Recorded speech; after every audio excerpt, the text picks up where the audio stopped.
Abra sua Bíblia, por favor, no livro de Jó, no capítulo 4. Livro de Jó, capítulo 4.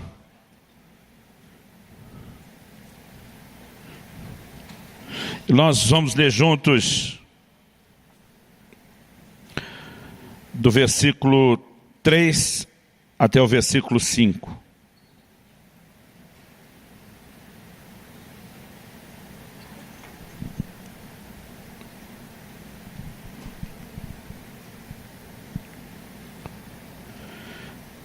Eu vou ler o texto inicial na Nova Almeida Atualizada, que diz: veja bem, você ensinou a muitos e fortaleceu mãos cansadas.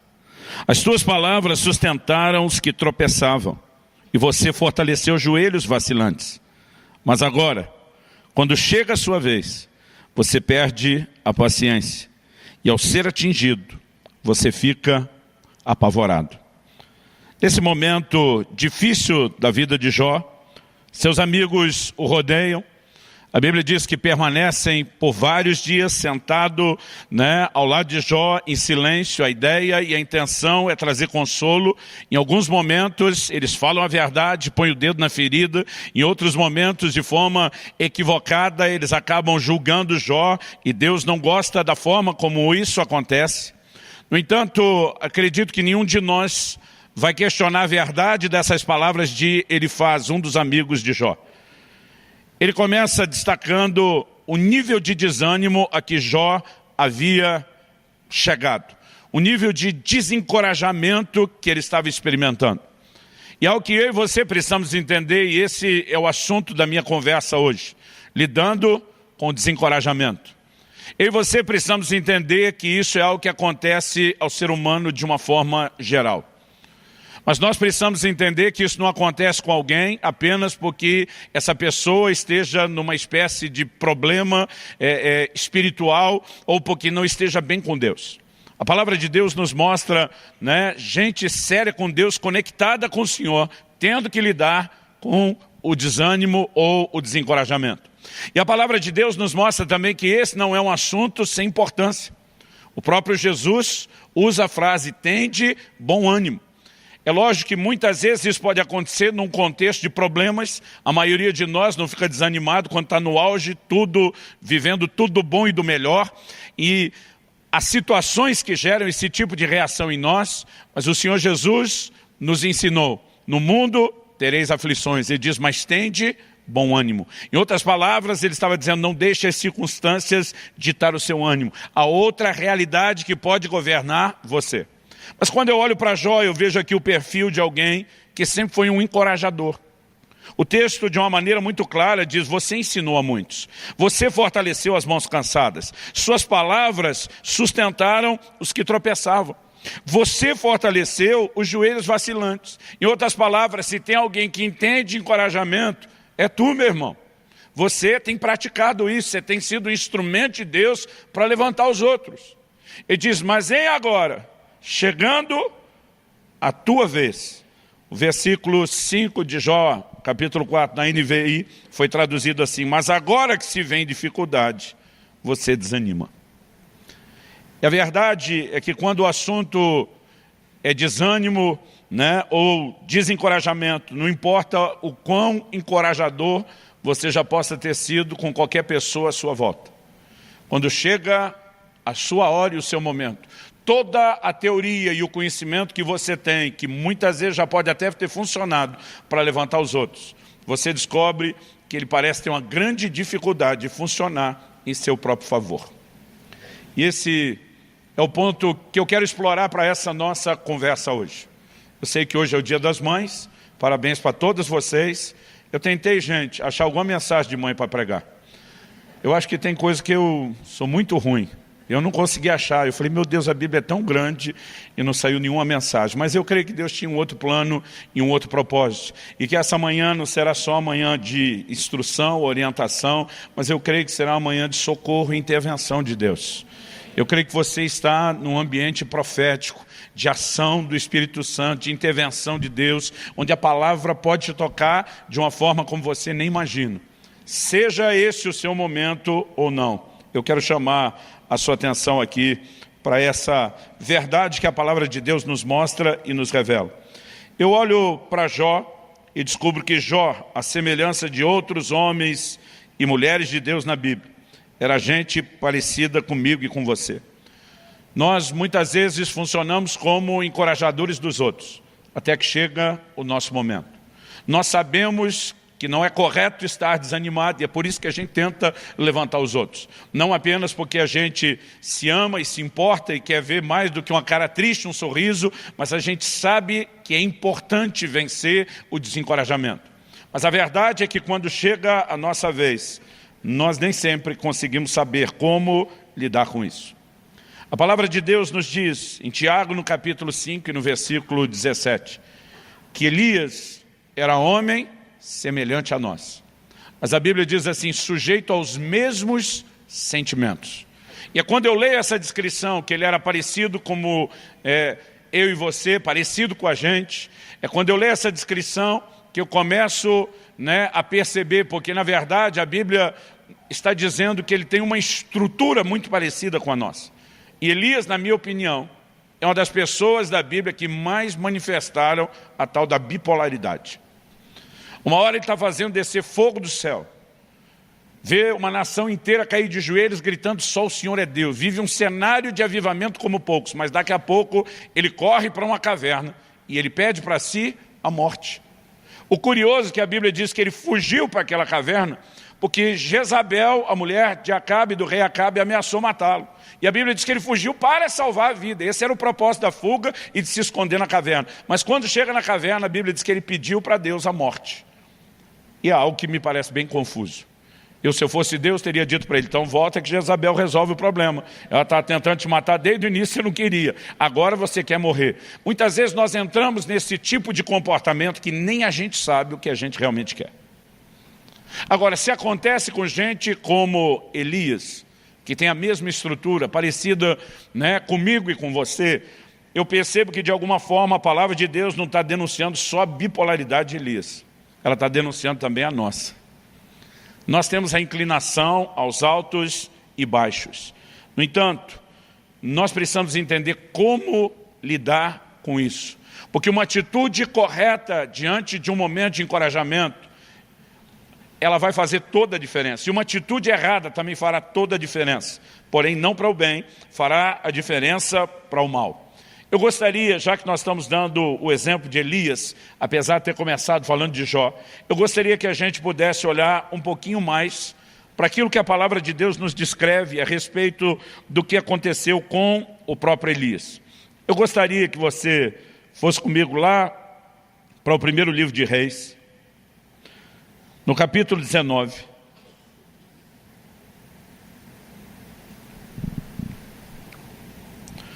Primeiro livro de Reis, capítulo 19, a partir do versículo 1. Acabe contou a Jezabel tudo que Elias havia feito e como havia matado todos os profetas à espada. Então Jezabel mandou um mensageiro a Elias para dizer-lhe que os deuses me castiguem se amanhã a essas horas eu não tiver feito com a sua vida o mesmo que você fez com a vida de cada um deles. 850 profetas ao todo. Normalmente a gente lembra só dos de Baal e esquece os de Azera ou Azerá. 850 profetas, que serviam aos ídolos, aos falsos deuses, haviam sido executados depois daquele momento de arrependimento do povo e de volta do coração do povo para Deus. Agora, todos eles eram sustentados, promovidos por Jezabel. E agora Jezabel manda o recado e o versículo 3 diz, Elias ficou com medo. Levantou-se e, para salvar a sua vida, se foi. Chegou a Berseba, que pertence a Judá. E ali ele deixou o seu servo. Ele mesmo, porém, foi para o deserto, caminhando um dia inteiro. Por fim, sentou-se debaixo de um zimbro, sentiu vontade de morrer e orou, basta, Senhor, tira minha vida, porque eu não sou melhor do que meus pais.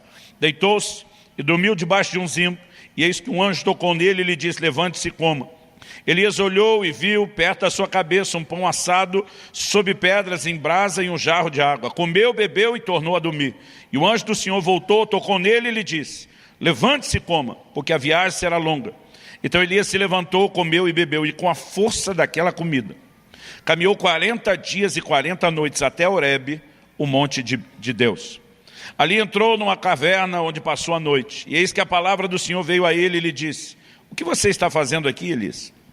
Ele respondeu: tenho sido muito zeloso pelo Senhor, Deus dos exércitos, porque os filhos de Israel deixaram a tua aliança, derrubaram os teus altares, mataram os teus profetas à espada, só eu fiquei, e eles estão querendo tirar-me a vida. Então foi-lhe dito: saia daqui e fique diante do Senhor no monte. Eis que o Senhor estava passando e um grande e forte vento fendia os montes, quebrava as rochas diante do Senhor, mas o Senhor não estava no vento. Depois do vento houve um terremoto, mas o Senhor não estava no terremoto. Depois do terremoto veio um fogo, mas o Senhor não estava no fogo. E depois do fogo veio o som de um suave sussurro. Quando Elias ouviu isso, cobriu o rosto com o manto e, saindo-se, pôs-se à entrada da caverna. Ao que ele veio, eis que lhe veio uma voz e lhe disse: o que está fazendo aqui, Elias? Ele respondeu: tenho sido muito zeloso pelo Senhor, Deus dos exércitos, porque os filhos de Israel deixaram a tua aliança, derrubaram os teus altares, mataram os teus profetas à espada. Só fiquei eu, e eles estão querendo tirar minha vida. Então o Senhor disse a Elias: vá, volte ao seu caminho para o deserto de Damasco. Chegando lá, unja Hazael como rei da Síria, unja também Jeú, filho de Ninsi, como rei de Israel, e Eliseu, filho de Safate, de Abel-Meolá, como profeta em teu lugar. Quem escapar à espada de Hazael, Jeú matará. Quem escapar à espada de Jeú, Eliseu matará. E também concevei em Israel 7.000, todos os joelhos que não se dobraram a Baal e toda a boca que não o beijou. Vamos olhar para esse texto com aquela mentalidade de o que podemos tirar daqui, o que podemos aprender com isso. Eu gosto sempre de lembrar que Paulo, escrevendo aos Coríntios, diz que essas coisas aconteciam a Israel e foram escritas para nosso exemplo, para nossa advertência. Então, quais são as lições práticas? Primeiro, o anjo de Deus acorda Elias e manda ele comer. Depois disso, Elias vai dormir. Então, a primeira lição é que é bíblico tirar um cochilo depois da comida. Segunda lição, o anjo acorda e ele diz: come de novo. Também é bíblico repetir. Um dia desse, estava em algum lugar, eu já tinha comido num prato que era suficiente para a refeição, a comida estava muito boa. Eu lembro que eu falei: vou comer mais um pouquinho. Alguém me deu aquele olhar de censura. E eu falei: está na Bíblia. Elias repetiu e foi o anjo de Deus que mandou. Aí a pessoa olhou para mim e falou: mas caminhou 40 dias só com aquela comida depois. O senhor está planejando andar quanto depois? Eu falei: agora você acabou com a doutrina. Bom, brincadeira à parte, esquece o cochilo depois do almoço, né? O repetir a comida. O que é que a gente pode aprender aqui? Eu vejo um Elias que ele está em crise. É inegável que ele está em crise. A crise de Elias não é ministerial. Nós não podemos dizer que ele se sentia um fracasso. O cara acabou de viver talvez um dos momentos mais gloriosos do seu ministério e do que qualquer ministro desejaria ter vivido. Ver fogo descendo do céu, ver um duelo de deuses, ver, né, o inimigo sendo envergonhado, uma nação se voltando para o Senhor. Ele vive as manifestações de Deus de uma forma muito intensa. Ele está tendo resultados no seu ministério. Ele pessoalmente viveu o cuidado do Senhor de uma forma singular. Durante os 3 anos e meio de seca, Deus o sustentou de forma sobrenatural. Corvos levavam alimento, pão e carne para ele todos os dias. Quando o ribeiro se seca, Deus provê novamente de uma forma milagrosa aquilo que ele precisa. A gente olha para Elias e não dá para dizer nem que nas suas circunstâncias ele se sentia abandonado por Deus e nem que o ministério não tivesse rompido ou tido resultados. A crise de Elias não é necessariamente a crise de alguém que está vivendo o fracasso. Não é necessariamente a crise de alguém que não teve contato com nenhum tipo de sucesso. E eu acredito que essa informação é importante, porque muitas vezes nós podemos deduzir que desânimo, que desencorajamento vem de quando a gente não consegue ter nenhum tipo de realização. Eu quero te dizer que isso não é verdade. Nós podemos estar vivendo um ambiente de realizações, e porque temos determinados anseios dentro de nós que não foram satisfeitos, nós podemos deixar que esse nível de anseio não satisfeito, às vezes fale mais alto do que tudo aquilo que foi satisfeito. E eu acho que isso é parte do assunto que a gente tem que levar em questão. Porque se você está enfrentando momentos de desencorajamento, você precisa tentar enxergar com clareza o seu quadro e a sua situação. Eu olho e não vejo um Elias que está debaixo de estresse físico. Com a força daquela comida, o homem andou 40 dias. Ele está sobrenaturalmente sustentado. Então, a gente também não pode dizer que é meramente isso. A crise dele não é falta de unção, porque ele viu descer fogo do céu. Não é falta de fé. Além do sustento sobrenatural dos corvos, nós vemos o homem orando e Deus fechando os céus, orando de novo e Deus abrindo os céus. Então, qual era o problema de Elias?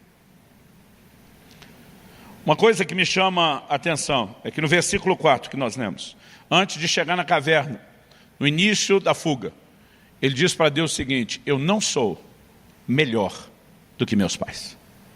Aqui talvez a gente tenha o grande desabafo de Elias. O problema não é Jezabel.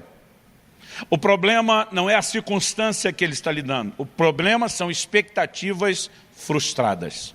Eu não sei o quanto ele quis ir além da geração de seus pais, mas não importa onde ele tinha chegado, de alguma forma ele está se medindo e dizendo: eu não sou melhor, eu não fiz diferença, eu não cheguei onde deveria ter chegado. E nós temos alguém que está expressando essas expectativas frustradas. A palavra de Deus diz em Provérbios capítulo 13, versículo 12, que a esperança adiada, ela entristece o coração. Aquele tipo de coisa que você espera e acaba nunca chegando. Ele pode, muitas vezes, trazer um grande estrago emocional dentro de você. Agora, a pergunta é, algumas coisas que nós estamos esperando e que não se concretizam, deveriam necessariamente estar sendo esperadas? Há coisas que são parte de uma promessa de Deus, de um sonho que Deus colocou no nosso coração. Mas há coisas que a gente simplesmente decide que precisa delas, sem que Deus tenha nenhum tipo de compromisso com a nossa decisão. E muitas vezes a expectativa de não alcançar algo que nós queremos pode falar mais alto de estar vivendo tudo aquilo que Deus está despejando e derramando nas nossas vidas. O ser humano consegue ter essa capacidade de muitas vezes não se contentar com nada do que ele está alcançando. Quando a Bíblia fala sobre contentamento, ela nunca está limitando o assunto só a coisas materiais. Por exemplo, escrevendo aos Romanos, Paulo diz: não ambicioneis coisas altivas, mas acomodai-vos às humildes. Ali ele não estava falando só de quem deseja morar num triplex, numa baita de cobertura milionária. Ele está falando sobre pessoas que querem realização, que querem um lugar de conquista na vida, que querem reconhecimento muitas vezes. E nós precisamos entender quais são as nossas expectativas. Porque quando Deus coloca um sonho no nosso coração, quando Deus faz promessas, nós temos não apenas o direito, mas a responsabilidade de crer, de lutar por isso até que a gente viva. Mas há momentos onde Deus não falou nada a respeito de um assunto, não prometeu nada, e a gente enfiou na cabeça, encasquetou que a gente quer porque quer aquilo, e muitas vezes a frustração de não viver aquilo fala mais alto de toda a realização do que tudo que Deus está fazendo. E isso não se mostra saudável. Uma das formas de perceber na nossa própria vida se estamos vivendo intensamente a frustração de algumas expectativas não cumpridas, falando até mais alto do que as realizações, é observar o nosso comportamento. É interessante que a palavra de Deus nos diz aqui no versículo 3, que Elias, quando ele sai para essa jornada inicialmente de fuga, a Bíblia diz que ele para em Beceba, que pertence a Judá, e a Bíblia diz, e ali ele deixou o seu servo. Ele tinha um discípulo, ele tinha um servidor. Mas a primeira coisa que Elias fez, na hora que a coisa apertou, foi deixar quem podia estar ao lado dele, foi deixar quem poderia servi-lo, foi deixar a companhia e foi isolar-se. Uma das características de que eu e você estamos vivendo não um desânimo momentâneo. Às vezes nós temos isso. Acordamos uma certa manhã e o dia não parece colorido, ele parece branco e preto. Às vezes nós temos um momento. Mas um momento, como disse Efésios, o dia mau, aquele dia que está dando tudo errado, que você realmente percebe que tudo está fora do normal, ele pode simplesmente voltar ao normal no dia seguinte. Eu não estou falando de um desânimo ou de um abatimento momentâneo. Mas quando nós estamos vivendo um período de desânimo prolongado, mesmo no meio de conquistas e realizações, nós precisamos avaliar o nosso coração. E às vezes uma boa forma é analisar o comportamento. Quando a gente começa essa atitude de se isolar, de não querer estar junto, de não querer companhia, é um indício de que algo no nosso coração não está muito correto. A palavra de Deus diz, lá no livro de Provérbios, aquele que se isola, insurge-se contra a verdadeira sabedoria. está buscando só o seu próprio desejo. Eu sei que pode haver momentos de isolamento com um propósito muito específico. Jesus vai 40 dias para o deserto a fim de orar, de jejuar, de buscar a Deus. Mas nós estamos falando de algo pontual, não de um estilo de vida. Nós estamos falando de algo que tem um propósito e se demonstra muito frutífero. Mas muitas vezes, quando simplesmente estar com os outros já não está nos fazendo bem, isso deveria ser um alerta de que algo no nosso coração merece a nossa atenção, merece o cuidado. Uma segunda coisa que eu percebo aqui, isso tanto no versículo 3 nós lemos, como depois no versículo 9, a palavra de Deus diz que ele entra numa caverna, onde passou a noite. Há algumas cavernas emocionais nas quais eu e você entramos e também nos fechamos.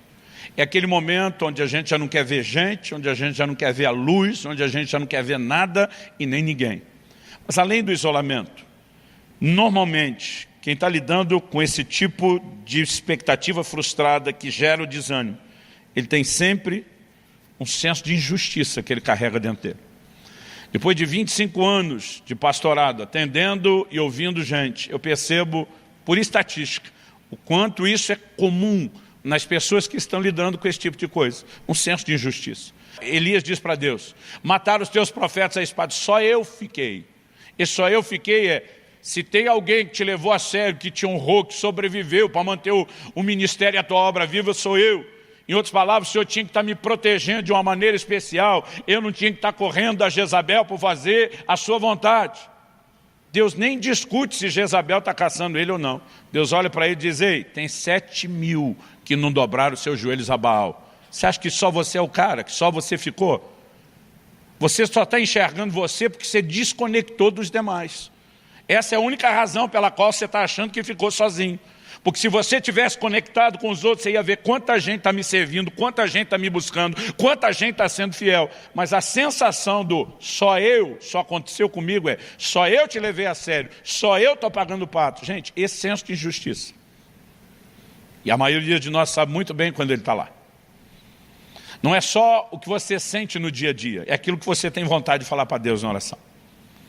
É quando você está orando e diz, Senhor, apesar do Senhor ter dito, nunca te deixarei, jamais te abandonarei, parece que o Senhor não andou se lembrando do que prometeu. Nós podemos perceber nesse tipo de conversa que ele simplesmente está transbordando parte de uma crise interior. Agora, eu fico olhando para esse senso de injustiça e acredito que ele vem de um único lugar, das comparações que a gente faz. A gente tem mania de comparar a nossa vida com a dos outros com a nossa, dos outros com os outros mesmo, e a gente vive de comparação. Quando o Senhor Jesus estava falando com Pedro, olha Pedro, eu vou te dizer de que forma você vai me glorificar, com que tipo de morte. A Bíblia diz que a primeira reação de Pedro foi olhar, viu que João vinha seguindo e perguntou para o Senhor, e quanto a este? Em outras palavras o que vai ser dele? Jesus disse, eu quero que ele fique até que eu venha, o que te importa? Em outras palavras, isso lá é da sua conta, seu cabeção. Eu tenho um assunto com você, eu tenho outro com ele, eu tenho um propósito para você, eu tenho outro para ele. Mas nós temos essa inclinação, porque de alguma forma a gente quer sentir se a gente está sendo tratado igual aos outros. Eu lembro quando criança, eu sou de uma época onde refrigerante aparecia uma vez por semana, e não era nem por motivos de saúde, era por falta de recurso. Aparecia uma vez por semana, era a refeição do domingo. Era a época em que Coca-Litro era chamado o refrigerante família, porque o litro dava para todo mundo, hoje em dia malemar dá para uma pessoa. E quando chegava o dia que a gente tinha direito àquele refrigerante que raramente vinha, eu e meu irmão, a gente colocava o copo um do lado do outro. Mamãe tinha que servir, a gente ficava, colocou mais para ele. Era uma competição que só. Dá para entender, você vê crianças fazendo isso. Difícil seria entender adultos fazendo isso. Mas a verdade é que espiritualmente, muitas vezes, nós estamos agindo assim com Deus. O irmão foi um pouquinho abençoado. Em vez de você se alegrar com os que se alegram, você já começa a dizer, eu. Porque essa inclinação à comparação, essa nossa falta de entendimento de que Deus tem um plano personalizado, desdobramentos personalizados, ela muitas vezes é injusta. Muita não, quase sempre. Porque no momento que você está vivendo a glória e o bom momento, você não fica olhando para o outro e dizendo, Ê, Deus, e ele? Aí normalmente você só está sorrindo. Você não está nem um pouco preocupado se o seu irmão não está sendo tão abençoado quanto você. Mas se ele estiver sendo mais do que você. E a gente não chama isso de inveja. A gente chama isso de um medidor da expressão do amor, do jeito que a gente entende. Fica mais bonito, não é? Dá na mesma.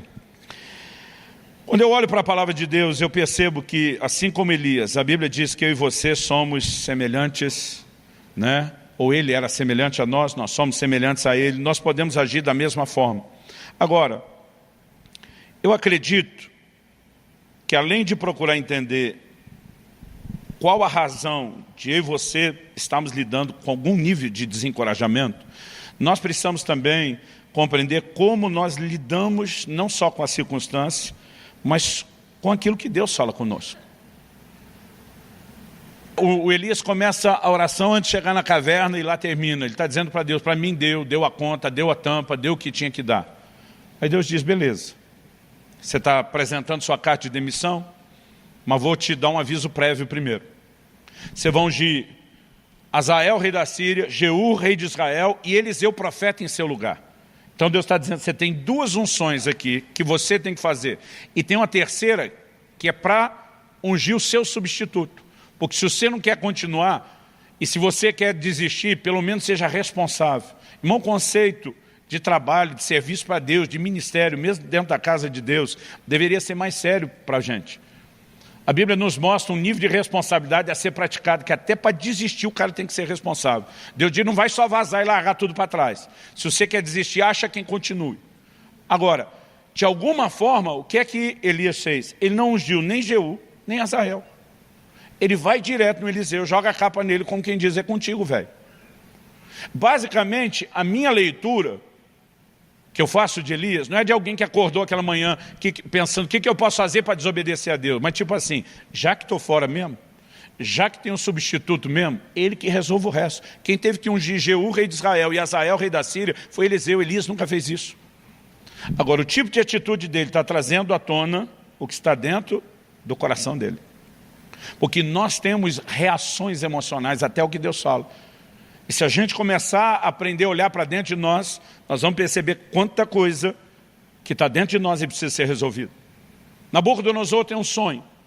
Ele não lembra o sonho. Deus manda alguém para dizer se sonhou isso, não só lembrar e também interpretar. Se ele só interpretasse, o rei ainda poderia dizer, talvez seja coisa da cabeça dele. Mas como ele não lembra e a pessoa conta exatamente o que ele sonhou, o rei sabe que Daniel não tinha como saber isso. Então, a partir disso, na interpretação, é lógico que a mensagem entra com toda a credibilidade. E aí Deus diz o seguinte, através de Daniel, que está diante do rei, diz, olha, você viu uma estátua com 4 tipos de metal, você é a cabeça de ouro. A estátua representava os impérios mundiais. O Senhor diz, você é a cabeça de ouro, mas depois de você virá um reino inferior ao teu. Nós sabemos que Babilônia foi o primeiro império mundial, mas foi sucedido pelos medo-persas. Mas haveria uma terceira mudança de metal. Os medo-persas foram sucedidos como império mundial pela Grécia, que por sua vez foi substituído por Roma. Antes de Babilônia, ninguém nunca dominou o mundo. Depois de Roma, ninguém nunca mais dominou o mundo. Naquela estátua que representava o império mundial, Deus diz, vão ter 4 reinados. Aí o Senhor está falando para o Nabucodonosor, você é a cabeça de ouro, mas você não vai ficar aí muito tempo não, daqui a pouco vão tomar o seu lugar. Se coloca no lugar do homem, que foi o primeiro a dominar o mundo. Você queria sim ser substituído? Capítulo 3 de Daniel começa logo depois dessa história, dizendo que ele mandou construir uma estátua. O que é que ele tinha sonhado? Com uma estátua gigante. O que é que ele mandou construir? Uma estátua gigante. Qual a diferença entre a estátua que ele mandou construir e a que ele sonhou? Que naquele sonhou, só a cabeça era de ouro. Agora ele manda fazer uma estátua inteira de ouro. O que você acha que ele está dizendo, consciente ou não? Para mim está dizendo, é ruim que eu sou a cabeça de ouro e você trocar depois. Eu sou a estátua toda, eu cheguei para ficar, daqui ninguém me tira. A reação dele ao que Deus falou não é muito difícil de perceber ou entender. Eu quero te perguntar, normalmente, quais são as suas reações ao que Deus está falando sobre você, a sua condição e o seu estado? Porque isso vai revelar mais a respeito de você e do estado do seu coração do que você pode imaginar. Não tem como Deus simplesmente tirar eu e você dessa crise, se nós não tivermos a capacidade de reagir de uma forma correta ao que Ele está fazendo. Mas já que nós falamos em crise, a segunda coisa que eu quero abordar aqui, depois de falar da crise de Elias, que é parecida com muitas vezes as nossas, é a forma de Deus agir em nossas crises. Em primeiro lugar, a gente tem que entender por que Ele deixa a gente passar por crise. Hebreus, capítulo 5, versículos 7 e 8, está falando de Jesus. E diz que Ele aprendeu a obediência pelas coisas que sofreu. Irmão, se Jesus, que era Jesus, tinha aprendizado a tirar do sofrimento, é sério que você se acha tão melhor do que Ele, dizendo eu não preciso aprender nada no meio de nenhuma crise ou sofrimento?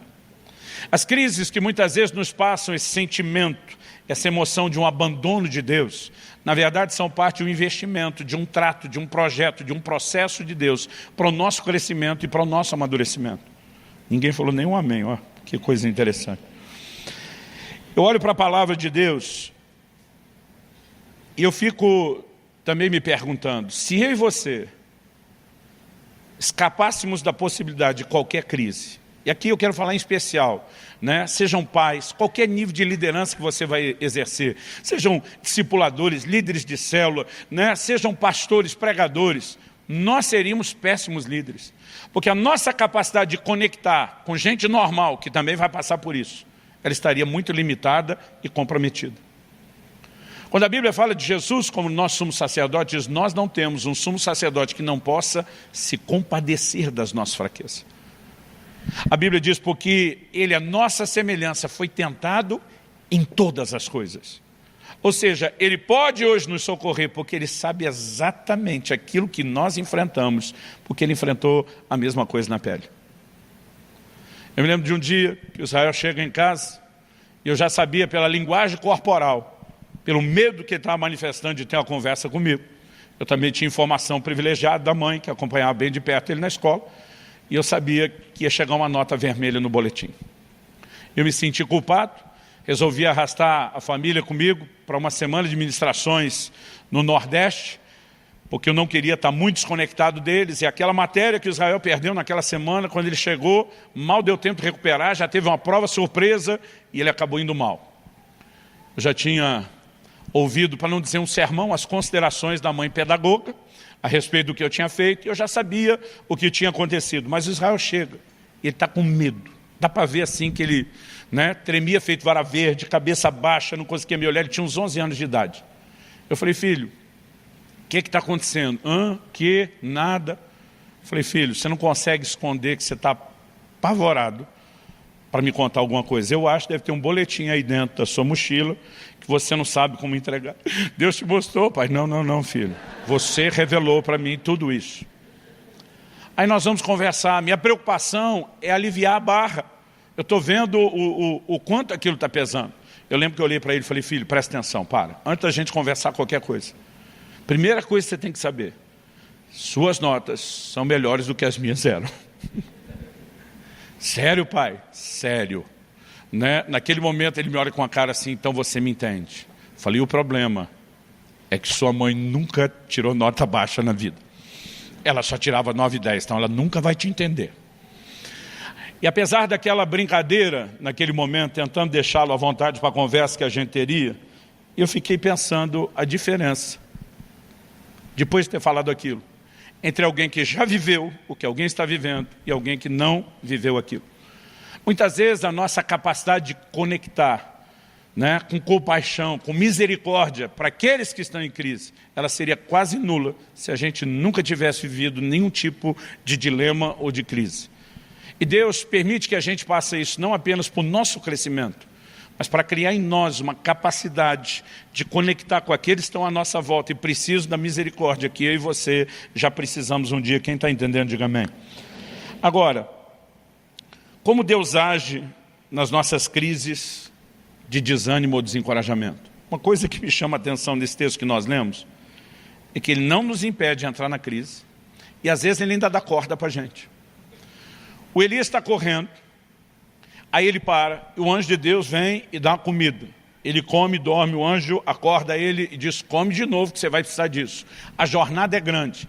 Aí ele anda 40 dias e chega na caverna. Quando ele chega na caverna, pergunta a Deus para ele, que fazes aqui, Elias? Nenhum momento Deus mandou ele ir para a caverna. Nenhum momento Deus mandou ele atravessar o deserto. Aquela decisão era de Elias.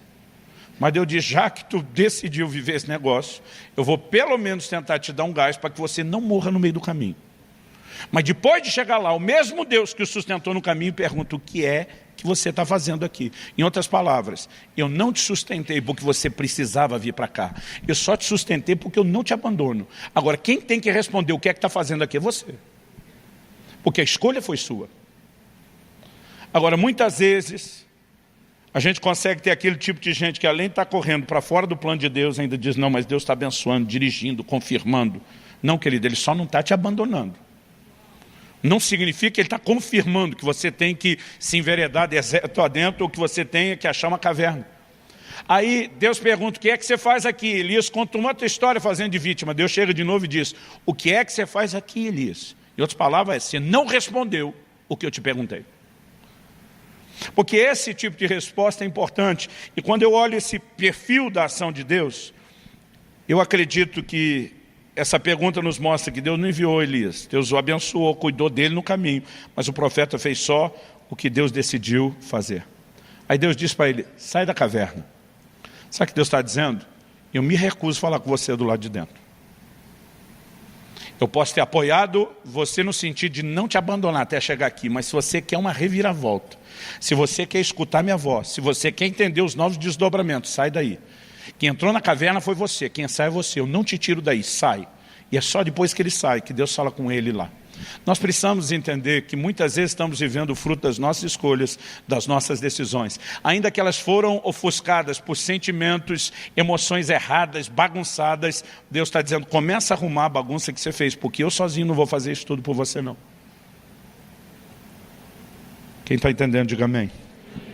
Quem está pensando em alguém que tinha que estar aqui ouvindo essa mensagem, não diga amém. Nesse processo de Deus dizer para ele sai, e a ordem que Deus dá para ele, olha aí comigo, deixa eu ver o versículo, estamos falando aí de 1 Reis 19, para quem esqueceu. No 11, Deus diz para ele, sai da caverna e fique diante do Senhor no monte. Depois no versículo 15, então o Senhor disse a Elias, vá e volte o seu caminho para o deserto de Damasco. Eu fico olhando para isso e a sensação para mim é de Deus dizendo, porque é o seguinte, Elias estava lidando com quem? Com Acabe e Jezabel, que eram reis do Império do Norte, do Reino do Norte, que era o Reino do Norte. Depois de Roboão, filho de Salomão, as 12 tribos se dividiram. Judá e Benjamim, que eram do sul, se uniram e formaram o Reino de Judá. E todas as outras 10 tribos formam o Reino do Norte. Quando a Bíblia diz que ele desceu a Berseba, que pertence a Judá, significa que ele sai do norte e desce para o sul de Israel. Agora Deus está dizendo, volta o caminho do deserto, porque você vai para a Síria, que era ainda mais ao norte do que o lugar de onde ele veio. Deus está dizendo, toda essa caminhada no deserto foi à toa e desnecessária. Pega o caminho de volta. Vai andar tudo de novo. Interessante que agora a gente não tem informação se teve alimento especial para a jornada de volta. Mas tem uma ordem clara de Deus a respeito disso. Em outras palavras, Deus está dizendo, você é responsável por consertar as coisas e a própria bagunça que você fez. No entanto, mesmo Deus chamando a responsabilidade sobre Elias, dizendo, sai da caverna, Deus ainda fala com ele, se manifesta para com ele. E nós servimos a um Deus que não nos abandona nos momentos de crise, embora nos responsabiliza por aquilo que a gente está fazendo de errado e pela necessidade que a gente tem de corrigir. Agora, uma coisa interessante nessa lição que Deus dá na hora que o Elias sai, é que a Bíblia diz, teve vento forte despedaçando rocha. Irmão, eu não consigo imaginar que tipo de vento é esse que quebra a rocha. Mas isso aconteceu. Teve terremoto, teve fogo. Agora, a Bíblia diz que Deus não estava em nada daquelas coisas. Quando eu e você estamos nesse lugar de isolamento e de crise, a gente acha que a única forma de sair é só com Deus fazendo coisas espetaculares, extraordinárias. A Bíblia diz que Deus não estava em nada daquilo, até que veio um cicio, um sopro, um sussurro suave. A Bíblia diz que Deus estava nele. Sabe o que eu entendo Deus dizendo? Não espere sair desse labirinto ou caverna emocional que você está, só quando eu estiver chacoalhando tudo à sua volta com o meu poder. Ele sabia o que Deus podia fazer, ele já tinha vivido e experimentado isso. Mas Deus fez questão de dar um show pirotécnico, uma demonstração toda na frente dele, mas dizer, eu não estou nisso. Você quer o caminho de conserto para esse momento? Ele não tem a ver com o extraordinário, ele tem a ver com o simples. É uma voz suave. Você tem que prestar atenção, você tem que conectar, você tem que decidir obedecer. E eu percebo que a maneira de Deus tratar com essas nossas crises tem muito mais a ver com um processo simples do que com o extraordinário. E muitas vezes nós não arredamos o pé do lugar porque achamos que está faltando mais barulho, está faltando mais terremoto, está faltando mais fogo. E Deus está dizendo, você só precisa escutar a minha voz suave. E ela tem o poder de te colocar nos eixos.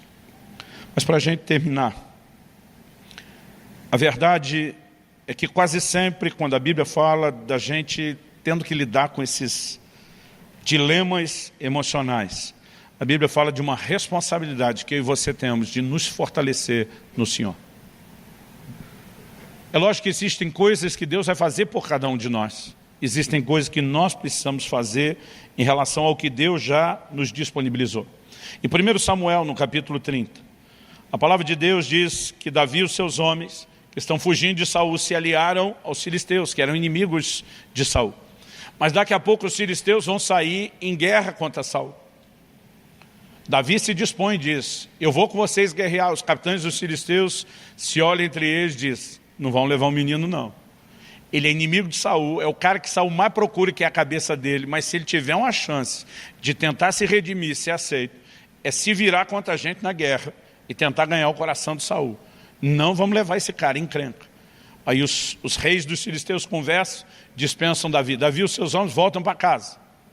Já devem estar frustrados que não puderam sair à batalha, mas quando eles chegam, a palavra diz que Ziclag, o lugar onde eles estavam morando, havia sido saqueada pelos amalequitas, havia sido incendiada. Quando eles chegam, não encontram absolutamente nada naquilo que deveria ser o lar do lar. Tudo destruído, tudo queimado. Então, assim, a própria estrutura onde eles viviam, ela está toda destruída, os familiares foram levados, os bens foram saqueados. E a palavra de Deus diz ali em 1 Samuel, no capítulo 30, se você for rápido de endereço e quiser acompanhar, no versículo 4, a Bíblia diz assim, então Davi e o povo que estava com ele, ergueram a voz e choraram, até não terem mais força para chorar. Gente, não é que eles pararam de chorar porque foram consolados. Eles pararam de chorar porque não tinha mais força de continuar chorando. Agora, eles estão numa crise, no estado de desolação, sim. Versículo 6 diz assim, Davi ficou muito angustiado, pois o povo falava de apedrejá-lo. Uma lição que aprendi cedo, você quer ser o líder, você vai pagar o pato por muita coisa. Porque quando as pessoas estão amarguradas, elas sempre têm que culpar alguém. E de repente eles começam a olhar para Davi e dizem, tudo isso é por causa de você. Foram eles que foram atrás de Davi, eles decidiram andar com Davi, né? Foi a dispensa de Davi que ainda dá tempo depois deles consertarem a situação, mas naquele momento ninguém entende, porque o coração deles estava amargurado. O versículo diz, pois o povo falava de apedrejá-lo, porque todos estavam amargurados, cada um por causa de seus filhos e suas filhas. E o texto diz assim, mas Davi se reanimou no Senhor seu Deus. Quando ele vê aquela turma já falando em apedrejar, ele disse, se eu não reagir, essa história vai acabar aqui, vai acabar da forma mais trágica. Há um momento onde a minha e a sua ficha tem que cair, de que nós temos que reagir, de que nós temos que decidir mudar e virar o jogo. E a Bíblia diz que ele se fortaleceu no Senhor. A tradução que eu estou lendo diz que ele se reanimou no Senhor. É possível você encontrar ânimo no Senhor, porque você decide buscar e encontrar isso. Quem está entendendo, diga amém. Agora, eu acho lindo nessa história, quando ele decide se fortalecer no Senhor, ele vai consultar o Senhor depois disso, ele faz 2 perguntas, e Deus dá 3 respostas. Dá uma olhadinha nesse texto aí de 1 Samuel 30. O texto diz assim, no versículo 7, disse Davi a Abiatar, o sacerdote, filho de Ameleque, traga aqui a estola sacerdotal. E Abiatar a trouxe a Davi. Gente, em momentos de dor, nós precisamos aprender a recorrer à presença de Deus. Por favor, diga amém. Verso 8, então Davi consultou o Senhor dizendo, devo perseguir esse bando? Conseguirei alcançá-lo? Então, em primeiro lugar, a gente tem que tentar alguma coisa? Sim. Se a gente tentar, nós vamos achar o bando? Ou vai ser um esforço inútil, perseguir gente no deserto que talvez não deixou rastro? São as duas perguntas que ele faz.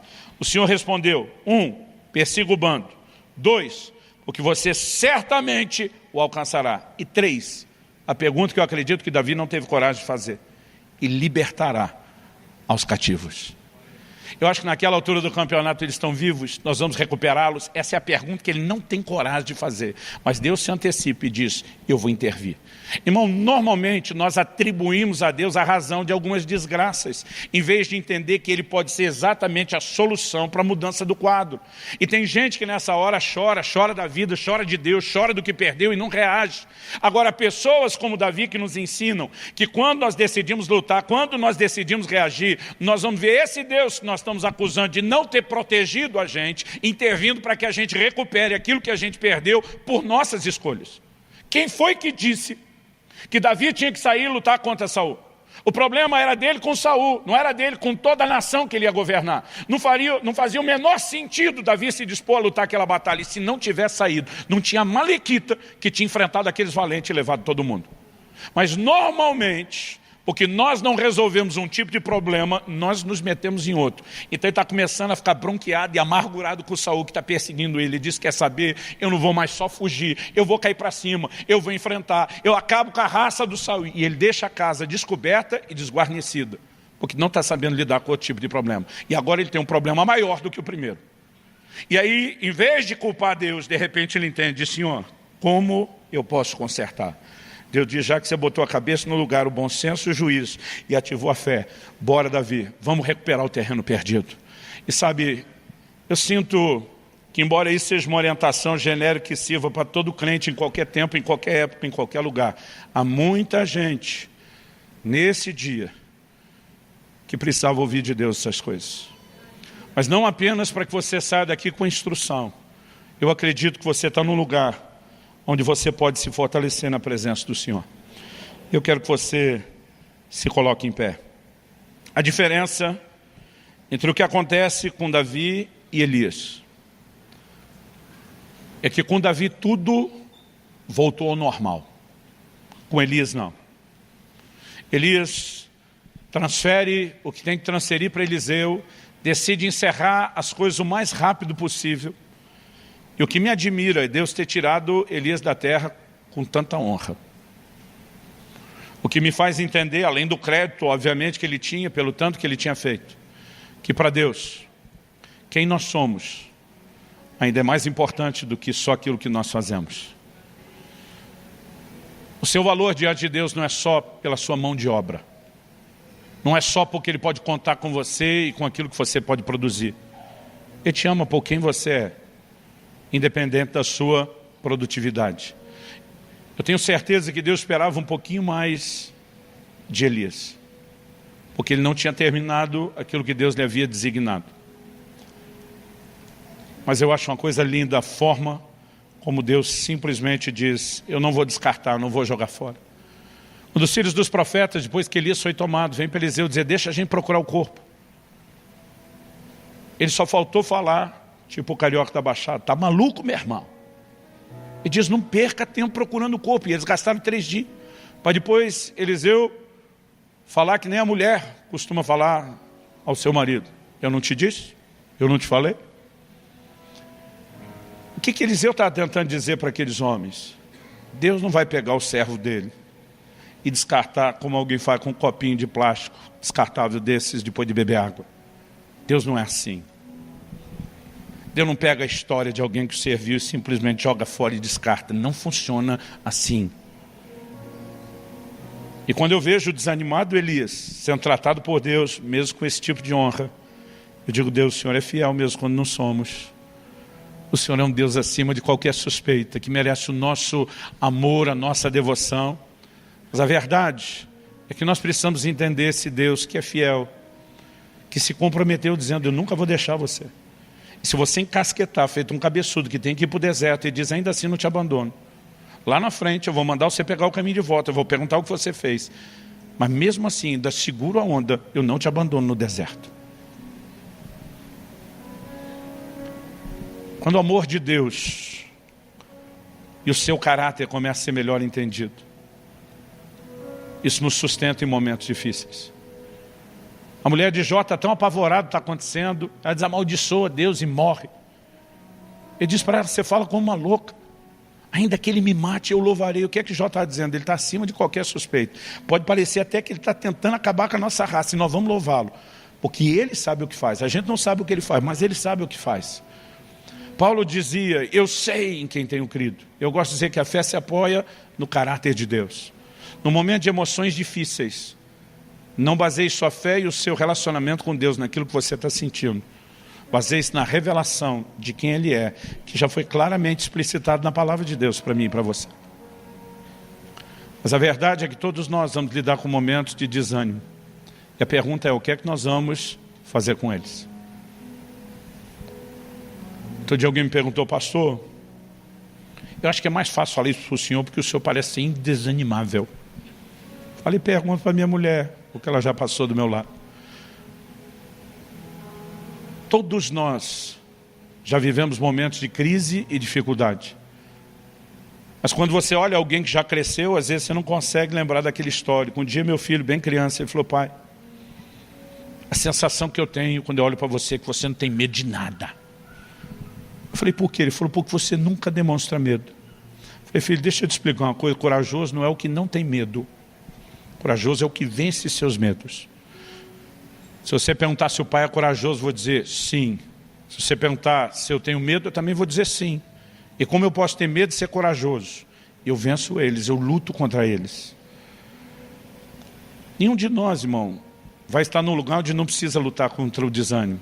A questão é que se a gente não lutar em situações como essa de desânimo prolongado, ele começa a engolir a gente, fazer muito mal não só para a gente.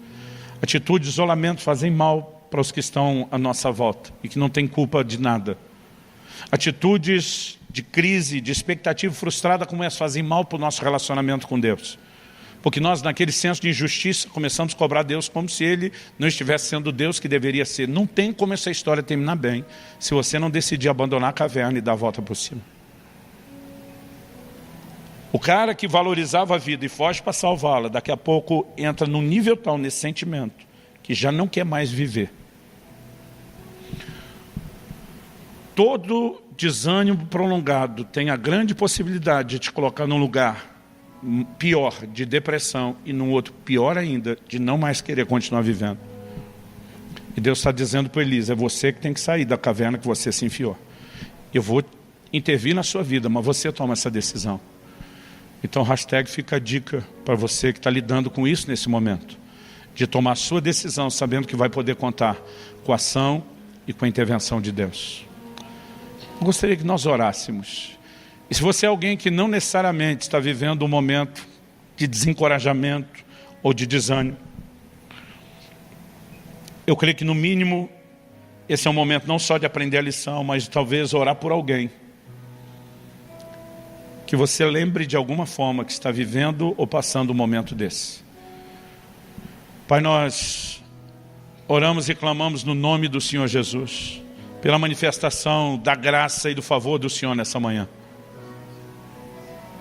Eu oro que esse possa ser um dia de festa, não apenas por celebrarem e honrarem as mães ou o legado que elas deixaram, mas eu oro que esse possa ser um dia de alegria, também por ser, ó Deus, o início da mudança, da reversão de um quadro de desânimo, de angústia, de peso, de opressão emocional.